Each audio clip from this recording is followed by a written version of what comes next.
Hey, hello everyone. Welcome to another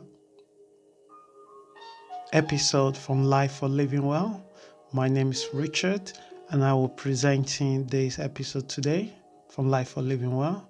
I hope this particular episode is informative and helpful and relax and enjoy it. So whatever you do today, may your day goes well. Thank you. Hey, welcome to another program from Life for Living Well.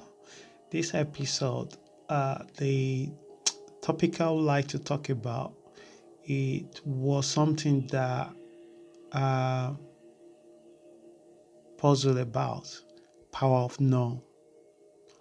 How those two letter words have significant impact and also difficult for a lot of people to exercise without try to explain themselves when they use this thing or find a circumvent way of saying no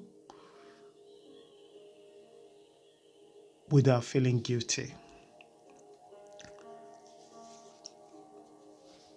It wasn't something that I personally inherited or born with, but it's something that with life experiences, like a lot of people, I've come to appreciate it a lot in my life and having a understanding when to use it, especially before you say yes to people or invitation. Make sure that you are not saying no to the most important thing in your life. So this is one thing the power of no will do for you. It will empower you to become more responsible for your actions or inactions. You will become able to limit the excessive uh, interest from other people that doesn't support your highest good. So how do you say no? Say for example, I remember maybe 2 years ago, I was on a date and I couldn't connect with this person I'm having a date with, and it was really difficult for me to comprehend at the time because I've got to know her for a few months before then, and I admire one quality about her, courage, and I really want to know more. But in the date, there no mental or emotional or physical connection between us. Everything was just so flat. In the past, it would be so difficult for me to be so direct and be respectful about how I feel and try to put the other person's feelings into perspective as well. But the power of no make it easier not to drag on things that have no way of involving to anything more than just a connection.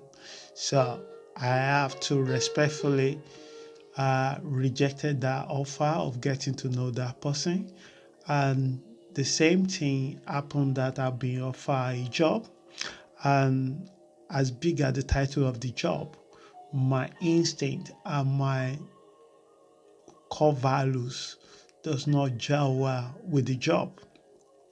So even when I'm being offered the job, I request for a day to respond back to them to let them know what my situation is. So I spend a few minutes, a few hours that day to go through how I truly feel about taking that offer. And it was one of my best decisions of my life to able to say no when something that seems so great on paper, but deep down it doesn't support my highest goal, to turn it down. It create an opportunity to able to focus energy to something much more bigger. Sometimes in life we have to learn how to let the good people go so we can create a space for the better people or the best people. So, power of no, you can use it to change and drive your own life. So, I hope this short episode of Life from Living Well will help somebody else. How do you use it? So, engaging to start to take slow, make a pause before you respond. When somebody demand or request, don't automatically just respond. Give a little pause of few seconds, and that will save your time and save you of doing things that you don't intend to do. So I hope this podcast helps someone. And if you have any question, just write to me at Life for Living Well. My name is Richard, and info at lifeforlivingwell.info. Thank you.